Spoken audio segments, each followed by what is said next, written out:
Hello and welcome to this new module. In this lesson, we are going to take a major step forward in energy spatial planning. Up to now, you've learned how to handle different types of geospatial data from the energy sector. You've analyzed raster, vector, and how to calculate statistics like average wind speed in a given area. So up to now, only single factor data was analyzed. However, real-world decisions are rarely based on one single factor. When planning energy infrastructure, like a solar farm or wind farm, we have to consider multiple criteria.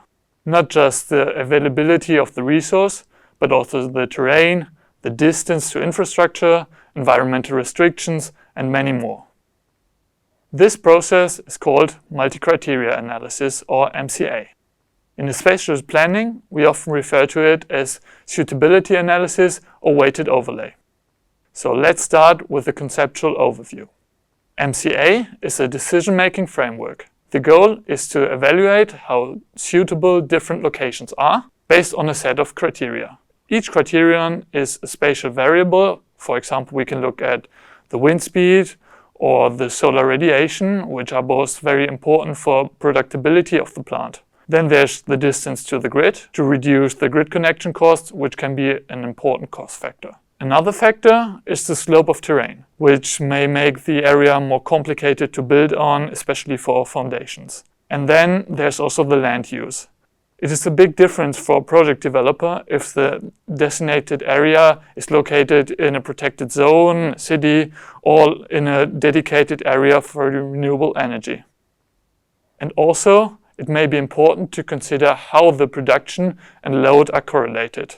For example, if we have an eastward-oriented terrain, but most of the consumer load is happening in the evening, this might be not ideal if we want to construct a solar farm. Each criterion answers a different question. For example, is there enough wind or sun? Is the terrain accessible? Can I connect to the grid? Or is the site legally usable? Now these factors don't all have the same importance. That's where weight come in. We assign a weight to each criterion, which is a number between 0 and 1, to present its importance in the decision. The sum of all the weights is usually equal to 1. And here the most tricky and subjective part comes in, selecting the right weights.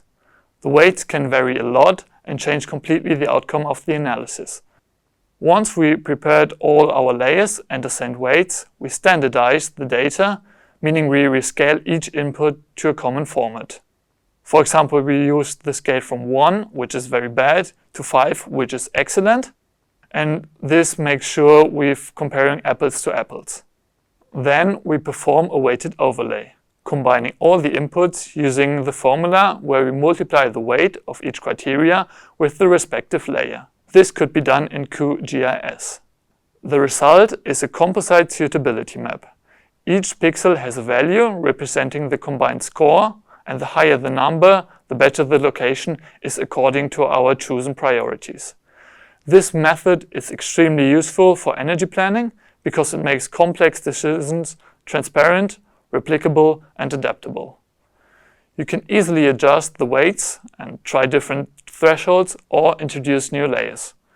For example, if the conditions change because of a new transmission line with new grid connection opportunities, we can just update our layers. To make it a bit more practical, let's think about a real-world example. A regional authority wants to install 200 megawatts of wind power. They want to avoid protected zones, minimize visual impact, and prioritize areas with high wind speeds to reduce the electricity price. So where should the wind farm be placed? Using MCA, we can integrate all these constraints and preferences into a single map that highlights the best candidate areas. Later in this module, you'll perform your own multi-criteria analysis, but first, let's take a moment to discuss the criteria you'll be using.